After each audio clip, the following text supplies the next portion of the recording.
अस्सलाम वालेकुम, welcome to my YouTube channel. तो आज के इस लेक्चर में हम समझेंगे कि पोजीशंस क्या होती हैं सीएसएस के अंदर और हम इसको कैसे हैंडल करते हैं और उसकी सारी चार वैल्यूज़ जो कि बहुत इंपॉर्टेंट है और चार नहीं सॉरी 5 वैल्यूज़ हैं जिसको हम बारी बारी डिस्कस करेंगे। तो चलते हैं देखते हैं क्या है position. The position CSS property set how an element is position in a document. तो ये क्या करते हैं कि हमें बताते हैं कि जो पोजीशन जो होती है आपके डॉक्यूमेंट के अंदर जो भी एलिमेंट है उसके अंदर उसकी हमने क्या पोजीशन सेट कर सकते हैं। ठीक है, तो पोजीशन की वैल्यू होती है स्टैटिक, रिलेटिव, एब्सोल्यूट, फिक्स और एक स्टिकी भी होती है जो यहाँ पर नहीं लिखी हुई, तो वो आगे हम डिस्कस कर लेंगे। ठीक है, तो उसके बाद है स्टैटिक। स्टैटिक पोजीशन क्या कर रही होती है, ये एक डिफ़ॉल्ट पोजीशन है, बस आपको इतना समझ लें कि एक डिफ़ॉल्ट पोजीशन है। तो जैसे कि मैं आपको एक मिसाल समझाती हूँ कि एक मैंने ब्राउज़र बनाया है, तो बाय डिफ़ॉल्ट अगर हम एक बॉक्स बनाएं तो वो यहाँ को बनेगा, मतलब कि टॉप लेफ़्ट में बनेगा बाय डिफ़ॉल्ट। ठीक है, तो ये यहीं खड़ा रहेगा, हम इसको कहीं आगे पीछे झुला नहीं सकते। अगर हमें इसकी कोई पोजीशन सेट करनी हो तो हम उसको नहीं कर सकते। तो यहाँ पर लिखा हुआ भी है कि top, right, bottom, left and z index. Z index क्या होता है ये हम बाद में पढ़ेंगे, तो आने वाली वीडियोस में हम देखेंगे। हैव नो इफेक्ट, तो इस पर इफेक्ट नहीं करता, बस एक सीधी सी बात इतना समझ लें कि ये डिफ़ॉल्ट वैल्यू है। तो आगे रिलेटिव और एब्सोल्यूट जो है इसको मैं कंपैरिजन के साथ समझाना चाहूँगी आपको, ताकि आपको अच्छे से समझ आ जाए। और अगर आपको रिलेटिव और एब्सोल्यूट अच्छे से समझ आ जाता है तो आप बहुत ही आगे निकलने जाने वाले हैं। तो यहाँ पर मैं 2 ब्राउज़र बना रही हूँ, जैसे भी ये टेढ़े मेढ़े, लेकिन ये हमारे हेल्प करेगा समझने के लिए। तो ये ब्राउज़र मैंने बनाया है रिलेटिव पोजीशन को समझाने के लिए और दूसरा मैं बना रही हूँ एब्सोल्यूट पोजीशन को समझाने के लिए। ओके, तो पढ़ लेते हैं कि क्या कह रहे हैं।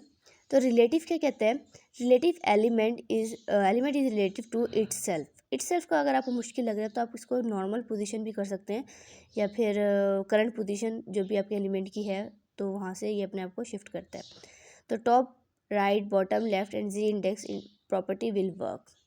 तो ये समझ लेते हैं पहले। जैसे ये रिलेटिव हमारा एक ब्राउज़र है, तो इसके हमने पोजीशन एक बॉक्स बनाया है जो कि बाय डिफ़ॉल्ट यहाँ कोने में बन गया, जो कि है लेफ़्ट टॉप कॉर्नर जो है वहाँ पर हमारे पास एक बॉक्स बन गया। अब ये क्या करता है रिलेटिव, जब हम इसकी पोजीशन रिलेटिव सेट करते हैं तो वो क्या करता है वो हमें बताता है कि अभी ये बॉक्स जहाँ खड़ा है, करंट वैल्यू जो है, करंट पोजीशन जहाँ पर इसकी है, ये नॉर्मल पोजीशन जो इसकी है ये वहाँ से शिफ्ट कर रहेगा। कहाँ कितना लेफ़्ट को शिफ्ट करना चाहिए, कितना टॉप से, कितना राइट से, कितना बॉटम से, तो हमें वहाँ से पता चलता है कि अभी फ़िलहाल जो करंट वैल्यू है वहाँ से इसने कितना शिफ्ट करना है, हमें रिलेटिव में पता चलता है। तो इतनी सी बात आपने समझ लेनी है। तो मैं आपको एक एग्जांपल से और समझाना चाहूँगी। जैसे कि यहाँ पर मेरे पास ब्राउज़र है, इसके अंदर पहले से जो मैंने लकीरें मारी है कंटेंट है और मैं यहाँ पर एक बॉक्स बनाया है, तो ये बाय डिफ़ॉल्ट यहाँ आके बना है। अगर मैं इसकी पोजीशन रिलेटिव सेट करती हूँ तो ये यहाँ से शिफ्ट करेगा आगे पीछे ऊपर नीचे की तरफ। ठीक है, तो ये अभी यहाँ से शिफ्ट करने वाला है। ठीक है, तो ये था रिलेटिव का कॉन्सेप्ट कि बॉक्स अपनी ही करंट वैल्यू से, अपनी ही करंट पोजीशन से आगे पीछे ऊपर नीचे जहाँ भी हम उसको शिफ्ट करवाना चाहें हम करवा सकते हैं। ये काम करता है रिलेटिव। उसके बाद एब्सोल्यूट पढ़ लेते हैं कि एब्सोल्यूट क्या कहते हैं। Position relative to its closest position ancestor. Position ancestor क्या होता है, अबाव अजदाद, मतलब ऊपर वाला। पेरेंट का हमने टॉपिक अभी कवर नहीं किया, लेकिन अगर पेरेंट का हम बात करें, पेरेंट का फिर चाइल्ड होता है, तो एंसेस्टर हमारा पेरेंट हो सकता है। तो यहाँ पर हम, जहाँ पर मैंने ए का बनाया है, यहाँ पर एब्सोल्यूट का ब्राउज़र बनाया है, यहाँ पर मैंने एक बॉक्स बना दिया जो बाय डिफ़ॉल्ट यहीं क्रिएट हुआ है। तो ये अपने, इसका पेरेंट कौन होगा, इसका बॉडी टैग होगा। ठीक है, तो अब हमें बॉडी टैग के हवाले से दिखाएगा कि हमने किस तरह शिफ्ट करना है। ठीक है, तो एब्सोल्यूट क्या कर रहा होता है कि बॉडी जो है इसके क्लोजेस्ट एंसेस्टर के हवाले से हमें शिफ्ट करने का ऑप्शन देता है कि हमने किस तरह शिफ्ट करना है। रिलेटिव क्या करता है, बॉक्स की करंट वैल्यू से हमें शिफ्ट करवाता है, और ये क्या करता है, एब्सोल्यूट क्या करता है, वो जो है बॉडी के पोजीशन से हमें सेट करा रहा होता है। तो आई होप आपको ये दोनों का डिफरेंस समझ आ चुका होगा कि ये दोनों कैसे शिफ्ट करते हैं अपने आप को। तो इसके बाद हम देख लेते हैं फिक्स्ड को। फिक्स्ड क्या कहते हैं, fixed position relative to browser. Fixed का मतलब नाम से पता चल रहा है कि मैंने जैसे एक ब्राउज़र बनाया है, इसके मैं एक बॉक्स बनाया है जिसको मैंने फिक्स्ड वैल्यू दे दी है, ठीक है। तो क्या है वो फिक्स्ड हो जाएगा, जैसे मैंने यहाँ पर ऊपर जाके चिपका दी, यहीं पर दे दिया है, तो ये यहाँ पे क्या है चिपका रहेगा। मैं इसको कुछ भी कर लूँ ये यहाँ से हिलने वाला नहीं है। मैंने इसको एक वैल्यू दे दी है जो कि इसकी फिक्स ही रहने वाली है, ठीक है। तो मैं ये भी बता सकती हूँ कि मैं कहाँ को फिक्स करवाना है। ये तो बाय डिफ़ॉल्ट यहाँ को फिक्स हुआ है ना, तो मैं इसको ये भी बता सकती हूँ कि मुझे लेफ़्ट से कितना फिक्स कराना है। उसके बाद है स्टिकी। स्टिकी क्या करता है, position based on user scroll position. Okay, तो चलिए इसको एक फिर से ब्राउज़र की हेल्प से समझ लेते हैं। तो मैंने यहाँ पे एक और ब्राउज़र बना लिया। तो ये क्या है, यहाँ पर मैंने जैसे एक लंबा सा बॉक्स बना दिया। बाज़ औक़ात नहीं, अक्सर ही स्टिकी जो होता है वो नैप बार बनाने के लिए काम आ रहा होता है, और फिक्स जो होता है वो हमें जो नीचे बैक जो फुटर बनाने के लिए काम आ रहा होता है। अच्छा, तो स्टिकी में क्या होता है, अब आपने नैप बार देखे होंगे, तो जो होते हैं हम जब अपनी वेबसाइट स्क्रॉल करते हैं तो क्या होता है, नैप बार वहीं अटके रहते हैं, स्क्रॉल करते रहते हैं, तो यही काम होता है स्टिकी का। तो हम चलते हैं अपने ब्राउज़र में, जिसको प्रैक्टिस से देखते हैं। तो मैंने एक index.html की नाम की फ़ाइल बनाई हुई है जिसको मैंने लिंक करवा रखा है style.css के साथ, और इसके अंदर मैंने 4 बॉक्सेस बना लिए हैं, ठीक है। तो उसको कुछ आईडी दे दी है, बॉक्स 1 जो है, बॉक्स 2 एंड बॉक्स 3 और बॉक्स 4 मैंने कोई आईडी दे रखी है इनको, ठीक है। तो और इसके अंदर मैंने कंटेंट भी लिखा है 1 2 3 4, ताकि मैं डिफरेंट बॉक्सेस के साथ आपको समझा सकूं कि इसको ने कैसे वर्क करना है। तो अब आ जाते हैं अपने style.css के अंदर। मैंने स्टाइल क्या किया है, मैंने सारे डिव्स को कुछ हाइट दे दी है 100 पिक्सल, और कुछ विड्थ दे दी है, वो भी 100 पिक्सल है, एंड बॉर्डर दी है 2 पिक्सल सॉलिड ब्लैक का, और इसको मार्जिन दी है 3 पिक्सल। मार्जिन क्या होता है, डिफरेंस दोनों बॉक्सेस के दरमियान में कितना आना चाहिए। उसके बाद डिस्प्ले इनलाइन ब्लॉक दी है, मतलब कि जो सारे बॉक्सेस हैं मुझे एक लाइन में डिस्प्ले हो जाए, ठीक है। और बाकी में मैंने क्या किया है, बॉक्स 1 को कुछ कलर दे दिए, बैकग्राउंड कलर दिए एक्वा लाइक, एंड बॉक्स 2 को भी कोई कलर दे दिया, एंड बॉक्स 3 और बॉक्स 4 को भी इस तरह मैंने डिफरेंट डिफरेंट कलर दे दिए हैं ताकि बॉक्स हमारे प्यारे प्यारे अच्छे लगे। तो इसको हम ज़रा रेंडर करके देख लेते हैं हमारे बॉक्सेस कैसे दिख रहे हैं जो अब तक हमने कोड लिखा है। तो ये हमारे बॉक्सेस आ गए, कितने प्यारे लग रहे हैं रंग बिरंगे कलर के साथ। तो ये हमारे पास 4 बॉक्सेस बन के तैयार हैं। तो अब हम इसको देखेंगे कि इस पे हमने कैसे अपनी प्रॉपर्टीज़ हैं पोजीशंस की वो अप्लाई करनी है, ठीक है। तो सबसे पहले मैं देखना चाहूँगी कि मैं कौन सी प्रॉपर्टी अप्लाई करनी है। तो सबसे पहले रिलेटिव की प्रॉपर्टी अप्लाई करें। हम स्टैटिक की नहीं करेंगे क्योंकि बाय डिफ़ॉल्ट समझ लें जैसे मैंने बॉक्स बनाए हुए हैं, स्टैटिक का कोई काम नहीं होता, वो ऐसे ही दिखाते हैं, ठीक है। तो अब हम इसको बॉक्स 1 की कुछ वैल्यू सेट करते हैं रिलेटिव। और रिलेटिव क्या होता है, जो अब तक इसकी करंट पोजीशन है ये अपने आप को वहाँ से शिफ्ट करेगा, ठीक है। तो बॉक्स 1 वहाँ से अपने आप को शिफ्ट करने वाला है, तो हम इसको रिलेटिव दे दिए पोजीशन की वैल्यू, और कुछ हम इसको लेफ़्ट से कुछ जो है बताएंगे कि हमने लेफ़्ट से कितना शिफ्ट करना है इसको। लेट से हम इसको कर लेते हैं 5 पिक्सल, एंड इसको हम इसके अलावा देंगे टॉप से हम इसको शिफ्ट करना चाहेंगे जो कि है 15 पिक्सल। तो अब इसको देख लेते हैं कि कैसे फिक्स जो है मूव किया कि नहीं किया। तो आ जाते हैं ब्राउज़र के अंदर। तो ये देखें, ये जो बॉक्स 1 है ये अपनी जो पोजीशन, जो इसकी करंट पोजीशन थी, इसने अपने आप को वहाँ से शिफ्ट किया है, ठीक है। तो मुझे लग रहा है कि ये करंट पोजीशन थी, तो मतलब ये तो डिफ़ॉल्ट पोजीशन थी। मुझे बॉक्स 2 के साथ आपको ये करके दिखाना चाहिए ताकि आपको पता चले कि बॉक्स 2 जहाँ खड़ा है ये वहीं से अपने आप को शिफ्ट करेगा, ठीक है। तो चलते हैं बॉक्स 2 के साथ भी कुछ यही काम करते हैं। तो ओहो, मैं इसको सेलेक्ट करना चाह रही थी, ये पता नहीं क्या हो गया। तो चलो बॉक्स 2 में जाके हम अपना यही सारा जो है जो हमने कोड लिखा था इसको मैं दोबारा से लिख लूँगी। तो पोजीशन मैंने दी थी रिलेटिव, और चेक कर ले रिलेटिव ही थी। ओके, रिलेटिव मुझे ये होता है कि कहीं गलत ना हो जाए। तो आगे चलते हैं, हम टॉप से कुछ वैल्यूज़ दे देते जो कि हमने पहले की दी थी। आई थिंक 50 पिक्सल थी, तो 15 पिक्सल दे देते दोबारा। लेफ़्ट से दे देते कुछ वैल्यूज़, और वो है 3 पिक्सल। तो अब मैं इसको दिखाना चाहूँगी कि बॉक्स 2 जहाँ खड़ा था बाय डिफ़ॉल्ट, अब वो वहाँ से शिफ्ट करेगा। देखें, बॉक्स 2 बाय डिफ़ॉल्ट जहाँ खड़ा था, अब वो वहाँ से अपनी करंट वैल्यू से शिफ्ट करेगा। ठीक है, तो ये था रिलेटिव का काम।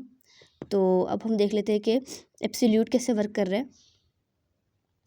एब्सोल्यूट कैसे वर्क करता है, वो अपने क्लोजेस्ट एंसेस्टर के मुताबिक अपने आप को शिफ्ट करता है। क्लोजेस्ट एंसेस्टर इसका क्या है, बॉडी टैग ही है। तो बॉडी टैग से वो अपने आप को शिफ्ट करेगा कि बॉडी टैग से कितना दूर आना है, कितना करीब आना है, टॉप से, लेफ्ट से, राइट से। तो मैं ये बॉक्स 1 के ऊपर अप्लाई करने वाली हूँ एब्सोल्यूट की वैल्यू। तो मैंने इसको एब्सोल्यूट दे दी है। देन इसके बाद हम देखते हैं इसकी कुछ लेफ़्ट से वैल्यू दे देते हैं। लेट से 20 पिक्सल्स एंड देन इसकी टॉप से भी कुछ दे देते हैं 10 पिक्सल। ठीक है, इसको 20 और इसको 10 ये लेफ्ट से। तो अब इसको 1 मिनट, ये हो गया ये हमारा।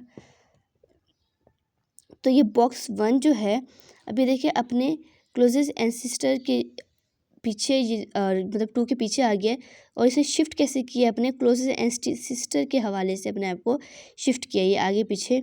ठीक है, तो ये बहुत आसान सी चीज़ है, लेकिन थोड़ा सा इसका जो है कॉम्प्लेक्स सा थिंकिंग है। तो आई होप ये आपको ही समझ आ गया होगा ये किस तरह वर्क किया है। तो आगे चलते हैं। अब हमने देखनी है अपनी पोजीशन फिक्स्ड और स्टिकी वैल्यू को। तो मैं ज़रा इसको बॉक्स 3 पर अप्लाई करना चाहूँगी फिक्स्ड वाली वैल्यू को। तो मैं यहाँ पर दे देती हूँ पोजीशन फिक्स्ड दे देती हूँ। उसके बाद मैं अब बता देती हूँ कि मुझे अपना जो बॉक्स 3 है कहाँ को फिक्स्ड करना है। मुझे टॉप से 50 पिक्सल्स की तरफ इसको टॉप करना है और लेफ़्ट से इसको मैंने 80 पिक्सल इसको शिफ्ट करना है और फिक्स कर देना है। जहाँ पर मैंने जो इसको पोजीशन बताई है वहाँ जाके ये फिक्स्ड हो जाएगा। तो ये बॉक्स 3 के साथ मैंने किया है, तो देख लेते हैं। ये देखिए बॉक्स 3 कैसे घिचमिच से बिछ गई है एकदम से।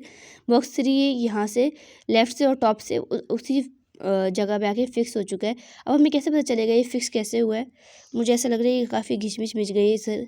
तो मैं इसको ज़रा सेट कर लूँ, बाकी के सारा कोड रिमूव कर दूँ। सिर्फ मैं अभी जो बॉक्स 3 के अंदर मैंने पोजीशन दी है मैं उसको रहने दूँगी फिक्स्ड की, जो भी क्या अभी हम डिस्कस कर रहे हैं। तो इसको मैं हटा देती हूँ जब तक।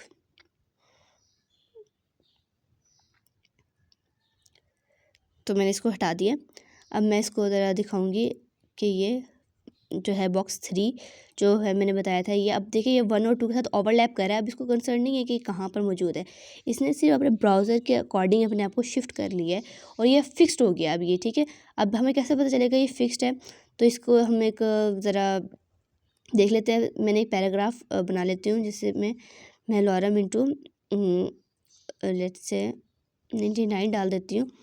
तो अब मैं आपको दिखाती हूँ कि जब मैं इसको स्क्रॉल करूँगी तो ये फिक्स ही रहने वाला है। ये देखिए अब मेरे पास इतना सारा कंटेंट है, ये वहीं पर फिक्स है। अब मैं इसको स्क्रॉल कर रही हूँ लेकिन ये क्या है, वहीं के वहीं अटा पड़ा है, फिक्स हुआ पड़ा है वहाँ पर, क्योंकि यहाँ पर से नहीं हिलने वाला। तो ये फिक्स पोजीशन हमारी इस तरह काम कर रही होती है। तो इसके बाद हम देख लेते हैं अपनी स्टिकी पोजीशन।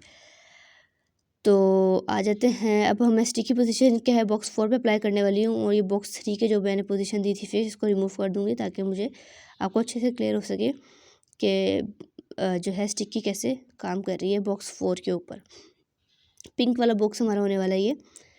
तो उसके अंदर आ जाते हैं हम। इसके अंदर देते हैं पोजीशन स्टिक, ओहो पोजीशन स्टिकी दे देते हैं। देन अब इसको हम इसकी कुछ वैल्यूज़ दे देते हैं कि हमें कहाँ इसकी पोजीशन बता देते हैं कि हमें टॉप से कहाँ चाहिए, लेफ़्ट से कहाँ चाहिए, बॉटम से और राइट से कहाँ चाहिए। तो मैं आपको बता देती हूँ कि मुझे टॉप से 100 पिक्सल चाहिए एंड लेफ़्ट से मुझे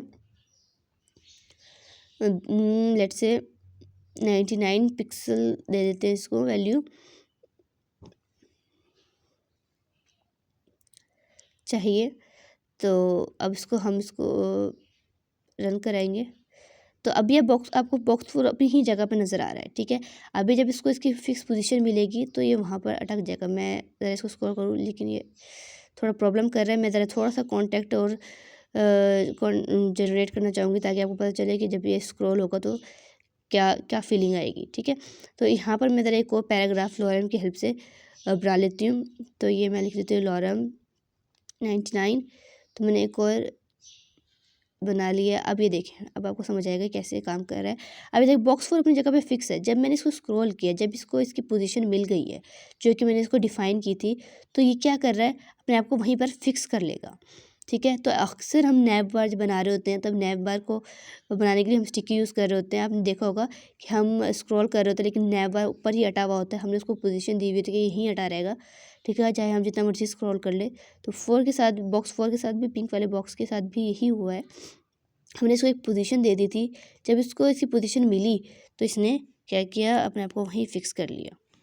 तो ये था हमारा आज का लेक्चर। तो मिलते हैं नेक्स्ट वीडियो में, जब तक के लिए अल्लाह हाफिज़।